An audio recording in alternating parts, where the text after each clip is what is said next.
Hey, what's up?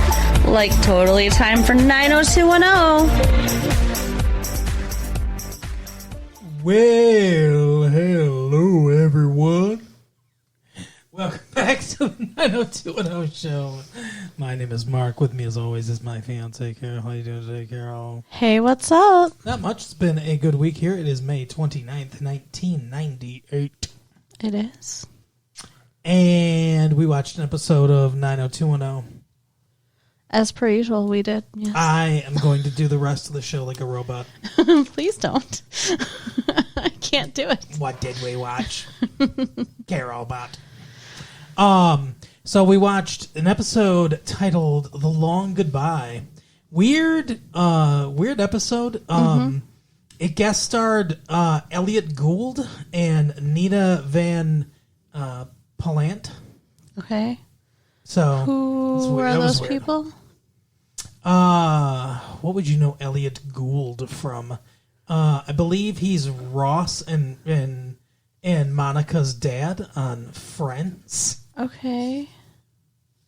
Trying to remember who he was in the episode. He wasn't in the episode. What the fuck, Mark? Like, what is wrong with The you? Long Goodbye is the title of a 1973 film. Oh my god. Starring those people. I'm like, did I fucking fall asleep for real? Oh my goodness. We have fun here. We do. So we watched The Long Goodbye. A long goodbye between Brandon and Tracy that was short. Yeah, it was like 3 minutes long, maybe. Not as long as he lasts. Boo, got it. Oh. But yeah, that's how the episode started, was him breaking up with Tracy. Mm-hmm. Very weird. Although Like, I will say, based on how she reacts, he must have like a magical penis. Or oh my god. something like that. I don't know what's going on with him, where she's, but I want you to disturb. What in the fuck? That's what she sounded like. What did you sound like? You heard me. Are you trying to say that she seemed extra distraught that she got broken up with? Yeah. Well, I think it had a lot more to do with her heart than her vagina, but... Oh, you think so, huh? They've been together for a year. Yeah, I Her think heart so. and vagina?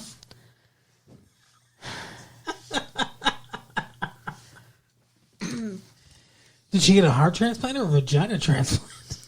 What is wrong with you? I don't know. You make me worried. I'm trying to have fun for the people.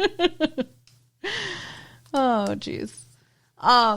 But yeah, it was a weird breakup. Brandon didn't seem like himself. No, he didn't. He was very, like, I don't know, flat. He sounded like he was trying to be Mr. Tough Guy, too. Yeah. Like, I'm Mr. Manly Tough Guy. He's an idiot. Yeah, he is. But yeah, How did he break up with her? why do you do that shit to me? Like, in all seriousness. We got her, everybody. We got her. I don't know, he talked to her. You didn't even watch the episode, did you? I did watch They were the doing episode. something at the beginning of the episode, and I can't remember what it was. They were talking in her room. She Well- was like waiting for him to get there. She was excited when he showed up, Yeah. and then he was like, "Yeah, actually, I'm going to break up with you now." She kissed him, and then when he got that kiss on the lips, it was like he had flashbacks to Kelly, and he was like, oh.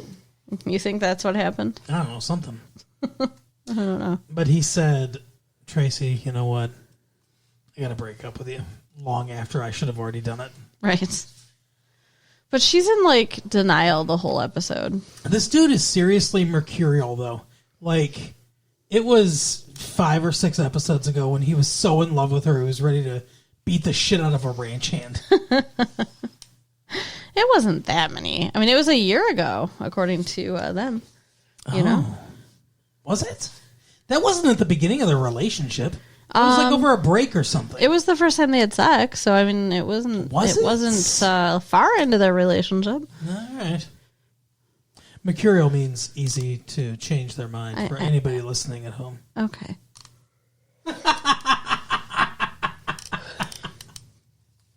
Just so you know, You and look I so know, angry. and we all know that I knew what mercurial means. You looked so angry at me for even suggesting you didn't know what it was. Yeah, because that's insulting shit, man. Oh, sorry. Sorry if I insulted anybody out there. Sorry to talk about insulting things, everybody. Well, I mean, saying that it's possible that somebody might not know is different than me saying that I don't know. Agreed. And the needs of the many outweigh the needs of the few. Or the hush. one. What? I said, oh, hush. Oh, okay. Well, Spock said that. Mm-hmm. In the Spock's a Vulcan, not a robot. in the same movie that Kirk said, "God." At least he leaned back from the microphone for you guys. Would have been bye-bye eardrums. Right. That was... Anyway. Yeah, go ahead. Um. Brandon breaks up with Tracy. Yep. Was the headline in the paper the next day. Brandon dumps Tracy. So Read all about it at cu.press. then he runs into Kelly at school and lets her know that he broke up with Tracy. Yeah, and she's all like, "Oh, did you hear that raindrops?" It's a bright sunny day. Yeah, that's right. Rain dropping in my pants. That's so gross. What? That is so gross. What? Like, oh. She was happy. Yeah, she was happy. He was happy too. And I'm sure their genitals were happy, but we don't need to discuss that, do we? She's I like, don't know. He's holding that book in a certain way. The book that they had just to cover up, but I don't remember which one of them said, like, oh, we should spend more time together then or something. Like, yeah. and they're like, but let's not tell anybody. Exactly. They had a conversation of let's fuck and not tell anyone. Well, they didn't say fuck. They said spend time together. And you said naked with our clothes off. I did say that, didn't I? Yes, you did. That was the implication. Okay. So yeah, they're gonna sneak around is the idea here, and they're very excited about it.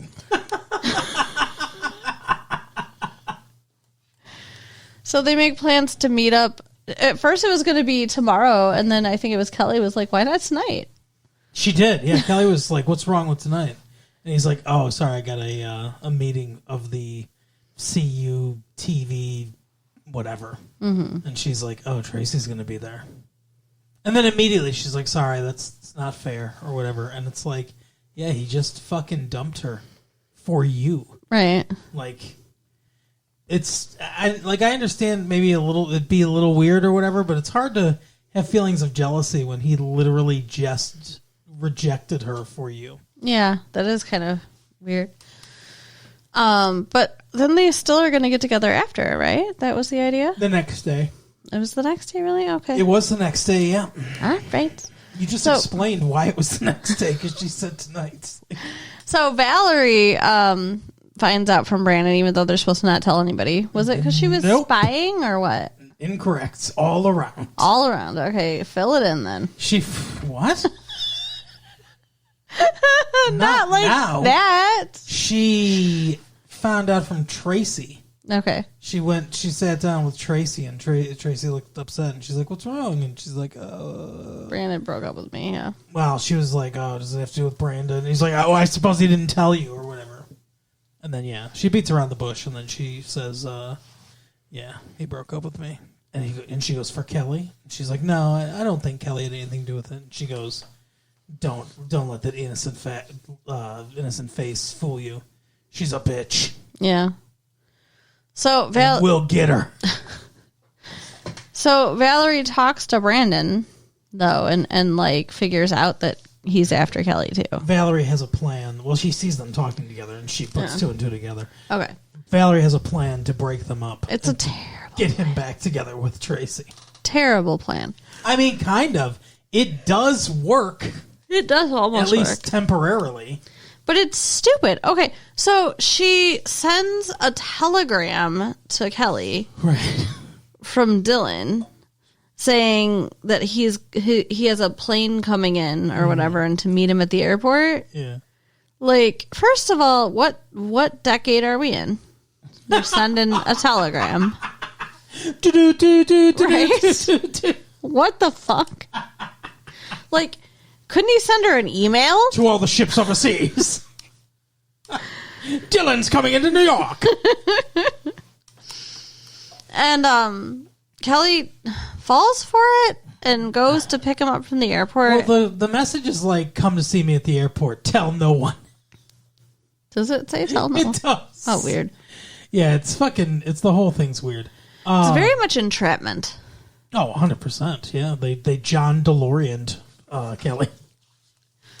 But she does. She goes. She doesn't tell anybody, and he's not there. And Valerie gives Brandon the heads up that she did this, and he's like, "You shouldn't have done that. It doesn't matter. It's stupid." But then he still goes to see if Kelly goes. Yeah. And the funny thing too is the last time we saw Dylan, we didn't see him, but last time we heard about Dylan, he was in London with Brenda. Right. So why would we assume that changed? Because she got a telegram that said that he was coming into town. I mean, if I got a telegram, well, I might question time travel. I would not, be like, oh, it's a lie. Okay. All telegrams are truth. Got it. Here's this telegram. You ever that gotten a says telegram? I have a 12-inch penis. My God. What? Have you ever gotten a telegram? No. No, I don't have mutton chop sideburns or a giant handlebar mustache. Like, I'm not a railroad magnate, so no, I didn't. Never got a telegram. I'm not an oil baron. But, like, seriously, like, what is that? Like, why? Why a telegram? I don't know. You know what it is? It's because the writers are old. Yes. They don't know how the world works. Nah, Jimmy, how would they all speak with transatlantic accent? Exactly. Now, Jimmy, how would he get word to her? Nah, they've got these newfangled computers. No. You can't go down that road. Oh, my. What about smoke signal? There you go.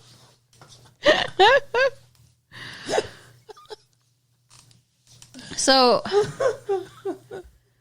Brandon... And then there's one guy that's like, what if he sent her a cipher? That's almost impossible. This is the Zodiac Killer's part of the writing staff. Right. Goodness. I'm not too fond of this guy. Seems awful violent. Anyway, he's hiding out in the writing staff of Beverly Hills 90210. Right. So yeah, she goes. She dresses up. She tells no one. Brandon's like, oh my God. He's talking to Nat, and he's like, Dylan once said they had a connection I'd never understand because I didn't talk to a fucking hypnotist. Right. Hallucinate a past life that I might have had with her in the Old West. Goodness. Yeah, so he gets all in his head and decides that he's going to stand her up for their date. Yeah. He calls her up. He calls and cancels. Oh, yeah, okay, he says fine. Something came up. Something suddenly came up. But it didn't come up. He's just a fucking liar. Yeah. So she eventually shows up at his door and is like, what the hell happened? I waited for you and you didn't show up. Yeah. And so he explains. He explains everything. That he saw her there, that she was all dressed up He for saw Dylan. her standing there. And she's like, I dressed up for you because I wasn't going to have time to go home and change before our date, which makes sense. I went to the airport because Dylan's a friend. I didn't tell anyone because the telegram said tell no one. And as we all know, telegrams are binding. And she's like, I went there to say hi to him or whatever, and to tell him that I finally chose. So I thought she chose her, by the way. Right. But no, now she's chosen. She's chosen. Definitively. And then she pulls the ring out of her cleavage. Yeah, and Dylan and Brandon says, what else is in there? It's like a magic strap. trick. But yeah, he's like, "What? Where'd you get that?" And she's like, "I went back and bought it because it's our ring." I'm surprised we didn't have to see a fucking black and white. Oh my god, I flashback know. of it. We did have summer in this episode, Yes, though. we did. I think their favorite thing now is to fill out episodes with black and white versions of their old episodes. Well, there's so many episodes every season. I mean, you can see how they're stretched for content. Yeah, for sure. But yeah, she's like, in turn, we're stretched for content. right? No, I mean, She bought it. How'd you get that? I bought it. Sorry, it seemed like you were struggling. It doesn't help when you start talking over me when I'm trying to formulate a thought. Sorry, that's what happens. We talk over each other because that's how the show works. My brain isn't fast enough. Otherwise, there'll be silence. Oh, God forbid. Exactly. They don't want to listen to silence. Contemplate the horror show of their lives. Just keep listening to our voices. It keeps out the madness.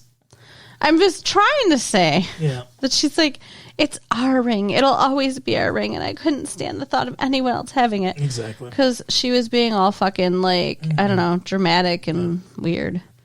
But Kelly, I love you. yeah, they made out and stuff.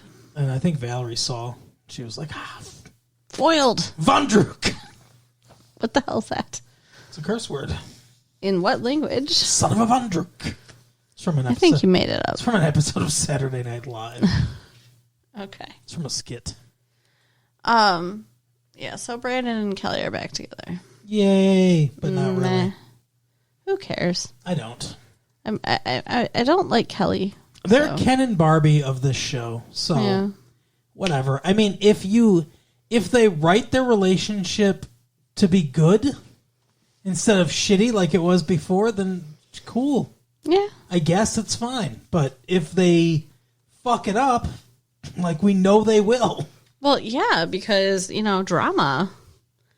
Gotta string it along as long as they can. The writers are like toddlers playing with Legos. They start to build something, then they get bored, and they're like, "Rah!" knock it down. Right? And then start to try to build something again. Oh, but it's goodness. worse than the original. So I guess we'll see. We'll see what happens this time. But yeah, we left off with them getting together. Exactly. So then we have... That kind of explains Valerie and Tracy's thing in the story. Because Tracy's mostly just like, "You think that worked, Val?" That's her dialogue from the show. Right? Yeah, she's just moping and crying the whole episode and feeling They sorry do for have this herself. one thing where she's like, when Brandon is mad because he thinks that Kelly wants to fuck Dylan, where she's like, "Oh, you're upset too, huh?" He's like, "Yeah, yep." And she's like, "Well, I miss our friendship." He's like, "I could really use a friend right now." And she sits in his lap and she's like, we could help each other out. We could be more than friends, or whatever. She comes on way too strong. Yeah. And he's like, "No, it's not a good idea." Yeah, she did kind of fuck that up. Do you think, though, it would someone have gotten her anywhere if she'd handled it better? No, I don't think so. He doesn't want her anymore. No. Like, she doesn't realize that she's trying to resist the pile, but, like, it's pulling her in. Right? She's clawing her way back across the desert. She's trying to, but... It's so funny because at one point she was like, "A year? That's all this was? That's all this meant to you?" And I had the thought that, like, the actress's actual dialogue to the producers just got filmed. It's like, I can't be on the show. What about Claire? My contract's up already. Yeah, she hung on. Anyway, so yeah, she was the one that resisted the pile. Yeah. Yeah. One of the few. But she never actually slept with him. It's true. So it's his penis that does it. It's not magic, it's cursed. Some kind of sexually transmitted death disease. All right. Career killer. That's what his penis is nicknamed. Anyway, so who else is in this episode? Donna and David. Yeah. So that's the other. Well, there's Claire Claire and Steve, too. Yeah. You want to do Claire and Steve first because it's it's a stupider and shorter thing. Sure, go and for it's it. I don't want to do the whole Donna and David thing and all that stuff and then be like, oh, by the way, Claire can't sing. Go for it. Do you not remember? No, I remember, but you're the one who wanted to talk about it. Oh, you want to leave it out completely? Well, you're the one that wanted to watch 90210. Remember that? No. Remember 4 years ago when you were like, what if we watch 90210? What if we record that? What if we make It's a it good its own show. separate tape every week? Jesus Christ. Anyways. I feel like Sisyphus fucking pushing a rock up a hill. It's almost the top and then tumbles back on us. Wow. You're so mean to me. It's really more aimed at 90210, not you. Okay. I thought you meant like working with me is like pushing the rock up the hill. No. Just enduring episode after episode of this. Anyway, go ahead. Yeah, Claire. so there's a talent show, which does actually feed in also to Donna and David. Does anybody pick up on how I distracted her so much that I got her to start doing it? Shut The up. description. There is a talent show. Talent show with no talent. At first, Claire is going to be a dude. Like, I didn't really understand. Really? I didn't remember that. Wasn't that Claire in the overalls, like walking like a man, or was it Donna? No, that was Donna. Oh. Donna's a Mountie. Okay. And Steve's a lady. A big, tall lady. Okay. Okay, so Claire's always going to sing from the beginning. I guess, yeah. I mean, well, she said, he was like, what do you want to do, Claire, for the talent show? And she was like, I don't know. I used to spend my mom used to sing this song for me, and it was cool. And everyone said that I could sing beautiful like her. And he was like, oh, well, let's sing then, you know. So they go into the little radio thing, and they play the Linda Ronstadt version of whatever the hell, what is it called? I have no idea. It's some lovey-dovey song. Yeah. And she's terrible. Oh my gosh, yeah, like completely tone deaf. It's not good at all. And Steve looks horrified and uncomfortable and afraid. Yeah. Because, you know, he doesn't know how to tell Claire, like, hey, honey, you can't sing. Yeah, That is because then she'd be like, oh, you're an asshole. right. That is an awkward conversation. But at the same time, do you really let the person you love go out there and make a fool of themselves? No, you can't. But he did. Well, he Didn't tell her. He stopped her. He told her before she went on, just at the worst time to tell somebody. Yeah. And she's like, why didn't you tell me sooner? Yeah, because that's the thing. You either tell someone sooner or you don't tell them at all. Yeah. So she gets out on stage and sounds awful. Can't. He says, he's like, hey, here's the thing. My mom always used to say, you can sell a song if you sing from the heart, even if you're not good at singing. Mm-hmm. So she's awful, though, starting out. She's like... And the crowd that's paid their money for charity are like, what is this shit? We want our money back from charity. Oh, my God. They did look distraught. Yeah, wouldn't you be? To hear that. She's like, it wasn't this song, but she's like, just call the angel of the party. Yeah, it's no good. And then she just stops. Like, she knows she sucks, and she stops singing. And which I everybody's don't like- understand. I mean, I realize Steve told her or whatever, but, like, how did she not know before? Yeah, how do you not know you're a bad singer? That you're that bad of a singer? I mean, the only excuse is people who are truly tone deaf because they can't tell good singing from bad singing. Yeah, I guess that's true. But, yeah. Not people that have perfect pitch like me. Okay. Fuck, you distracted me again. Oh, sorry. I'm sorry that my words distract you. Well, no, it's just I had a thing that I was going to say, and it went away. Yeah, a couple things. So if If she was tone deaf, then she couldn't tell. Oh, okay. But then she just starts singing again, and then it's nice and good. Well, and then it's nice. And then she started singing, and it was nice. And we had a nice blitz afterwards.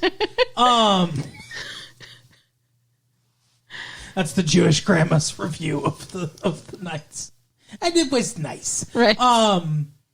No, you sound like the guy from Mad About You. She's the OB dude. Richard Kind. Yeah, that's who you sound like. Richard Kind. Yes. Paul, you've got to. Anyway, so she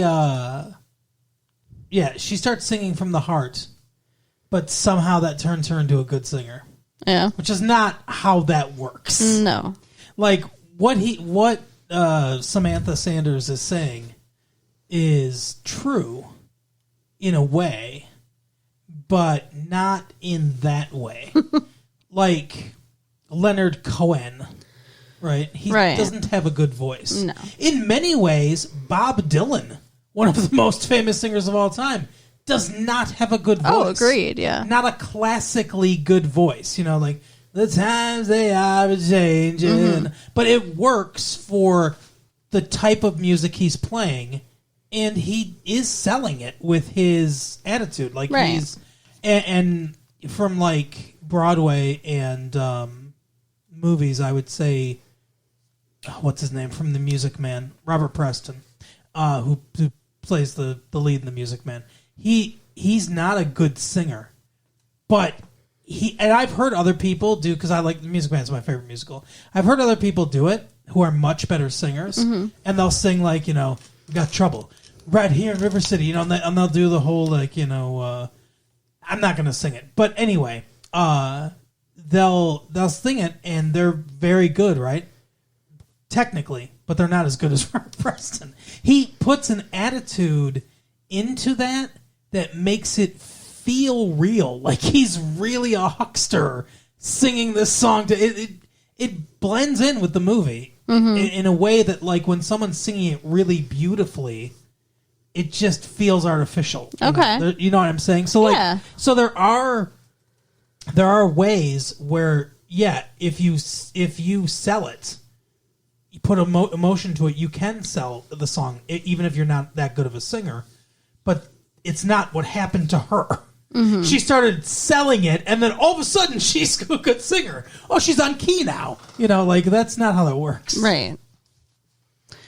So, but in this show, it is how it works. I guess this was more involved than I thought. We could have ended on this. Either way. But now we've got Donna and David, Double D. Yeah, so they're also involved in this talent show. Mm-hmm.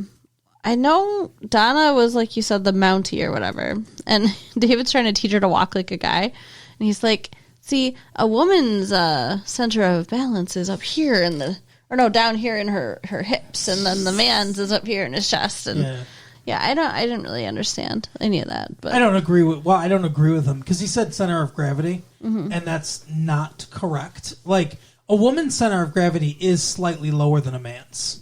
Women tend to have a slightly lower center of gravity than men do, but a man's center of gravity is not in his chest. What he meant is that women, when they walk, they tend to lead with their pelvis, and their hips and that lower area.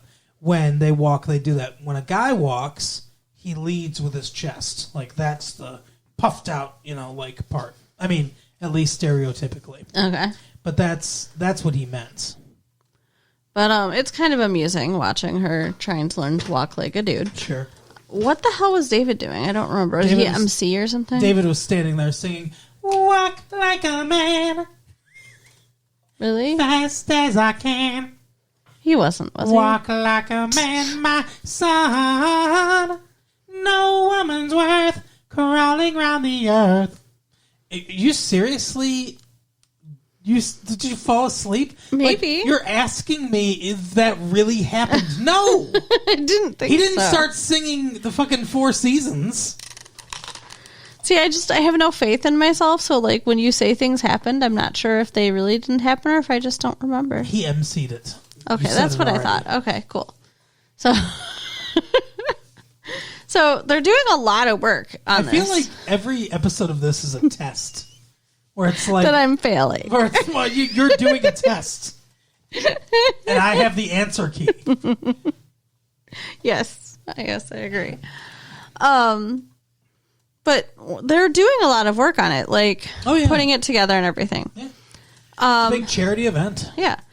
Donna's mother is attending and leaves her dad at home. Yeah, because her dad's suffering from a stroke. Which, he's in a wheelchair. Yeah, but he doesn't want to go out. I guess. They couldn't afford to pay him. I think she could have brought him. That's all I'm saying. She could have. She wanted a break, though, because Donna was saying, like, it's been a lot of work for her mom, and she's kind of tired. Right. You know, with the 4 nurses that she's hired. And somebody said, like, don't they have nurses? And she's like, yeah, but mom likes to micromanage or something like that. Now I only get 14 hours of resting instead of my full 16 hours. Yeah, it's kind of ridiculous. But since her mother's there, Donna gets a bit distracted because she notices her mom's talking to a man. Well, she invited a man. She saw him on the guest list and was like, oh, I'll go. That'll be my date or whatever. She doesn't say that. She was just like, oh, whatever. You know, it says his name, Jerry something or whatever. Jerry Seinfeld. No. And he's like, what's the deal with Donna? Why is she so mad? But Donna recognizes this guy as the man that her mother... Of course she does. He had the #1 television show in America. So it's not Jerry Seinfeld. George! It's... I'm in 90210! Help. Oh, Jerry. Give me Kelly's phone number. Okay, Kramer. He's like dying over here. Oh my goodness. Pull yourself together. Get out. We have a show to do. No, not you. It's something Elaine says. I know. Anyway, so she sees him with Jerry. Is that his name? I think so. I don't remember 100%, but I'm pretty sure it's Jerry something. But she's... With a G, though, I think. She's having, like, flashbacks to an older episode. No! So we get the black and white again. Yeah. And we get blonde Donna. Blana. But she's not blonde. She's, like, black and white, so... Yeah, that's true. Donna now exists as a black and white entity. And we see a somewhat younger version of her and her mother and this dude because her mother's making out with this dude. Yeah, because it's the guy she cheated with. Cheated with the dad on, and Donna found out. I don't remember this, like, at all, but, yeah. I mean, like, I vaguely remember that the mom cheated because she's a terrible person. Yeah, but I remember that. I couldn't pick Jerry out of a lineup, but Donna could. Yeah. And she's highly upset and concerned because they're talking. At the end of the talent show, they're hanging out and everything. Yeah, they're sitting next to each other. They're laughing. She sees them walking together. He puts his coat on her mom, I believe. Puts his arm around her. She puts her head on his shoulder. Mm-hmm. And then, like, Donna confronts her, and she's like, "What are you doing?" You know? Yeah. Dad's at home recovering from a stroke, and you're out here with this fucking piece of shit. Basically, you know, but it's Donna, so no. Yeah, it's not. And she's like, Donna, you've got the wrong idea. It's very frustrating to watch. And David's like, hey, she's crying all over herself over there. Maybe it's not the guy. Maybe you were wrong. Like, why don't you let her explain? And she comes over and she's like, Donna, let me explain. And she was like, it's not the guy or whatever. And she's like, no, it's the guy I had the affair with. So I can see why you would be confused or why you would think the worst. But he's a doctor of some sort. And I thought that Dad could lecture at his college or something like that. Yeah. And that it would be cool for him because he can't be a surgeon anymore, but it would be something he could do. So she's trying to get her ex-boyfriend, who she cheated on her husband with, to hook her crippled husband up with a job. Well, it sounds awful if you say it like that. I am sure that he's going to love that. He's going to jump right on that opportunity. Right. Like a live grenade. What the fuck? And like for her to act all like, oh, I didn't do anything wrong, and you're being, mean. And Donna's like, oh, Mom, I'm so sorry. And they hug, and she's like, I'm sorry. And it's like, no, you were right, Donna. Yeah. Like, what the fuck? This does not excuse any of this. It doesn't matter. It doesn't matter if she told the husband about it beforehand. Which I don't think she did. I don't know if she did or not. Doesn't matter if the husband was like, yeah, that's cool, you can go to this thing with him. Doesn't matter if she thinks it's platonic or whatever. She still is essentially on a date with the guy she cheated on her husband with. She should never see him again. Right. Correct. Like this is not okay. No, Donna was 100% right. Her mom was wrong. Even if she's not going to fuck this guy, that is not the situation you put yourself in. And I'm not convinced she's not going to fuck this guy. Well, I wouldn't put anything past Donna's mom. Well, and I'm sure her husband's not up to it right now. And she's a terrible, selfish bitch. So she'll probably just justify it in her mind. Like, oh, well, it's not like I'm getting laid. Dad said it was okay. As long as he could watch. Oh, God. Oh, Donna's mom. Mrs. Martin. Remy, I think her name is. She's awful. Remy Martin. I want her to go away. They can hire enough nurses to take care of Dad. They don't need Mom. Just kill her. Exactly. Euthanize Mom. That would... Army of nurses. Get Mom. Oh, my goodness. We're going to make sure you're not in pain anymore, Mrs. Martin. You can get all the rest you want. There you go. But I think that's the episode. It is. So you can write us at latefee1994AOL.com. Mm-hmm. Check out our website at www.retrolatefee.com. Yes. And share our tapes with your friends. There we go. See you next time. Bye. Bye.